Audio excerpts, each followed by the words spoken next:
સમાચાર રાજકોટથી પ્રાપ્ત થઈ રહ્યા છે। રાજકોટમાં વેપારીની ઘાતકી હત્યાથી ચકચાર મચી ગયો છે। ધંધાકીય હરીફાઈમાં સમાધાનના બહાને બોલાવી અને વેપારીને મોતને ઘાટ ઉતારવામાં આવ્યો છે। ફોટો ફ્રેમ બનાવતા પ્રકાશ જાદવનું મોત થયું છે। ઘરે બોલાવી અને 6 શખ્સોએ હુમલો કર્યો। હુમલામાં વિજય જાદવને ગંભીર ઇજાઓ પહોંચી। રાજકોટ સિવિલમાં સારવાર દરમિયાન પ્રકાશનું નિધન થયું છે। આરોપીઓએ બચાવ માટે ખોટી ફરિયાદ નોંધાવી। પરિવારે ન્યાય માટે પોલીસને રજૂઆત કરી છે। દોષિતોની સામે કડક કાર્યવાહીની માંગ।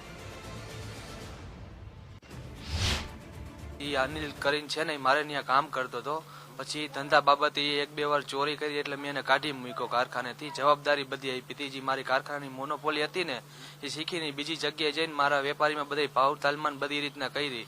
એટલે મહિના દિવસ પહેલા આપણે બોલચાલ થઈ હતી, એટલે એને આપણે સમજાયો હતો ત્યારે સમજી ગયો। પછી હમણાં 4-5 દિવસ પહેલા પાછી એ રીતના એ બધું ચાલુ કર્યું। એટલે પછી મોટા ભાઈને કે તમે આવો કે ઘરે ને સમાધાન બાબતે બોલાવ્યા હતા ને 6 જણા વચ્ચે હુમલો કરેલો છે। એમાં 4 જણાના નામ યાદ છે, 2 જણા અન્ય શખ્સ છે। એકનું નામ છે અનિલ રમેશભાઈ પરમાર, એકનું નામ છે સુનિલ રમેશભાઈ પરમાર, એકનું નામ છે રમેશભાઈ નાનજીભાઈ પરમાર ને ભરતભાઈ નાનજીભાઈ પરમાર।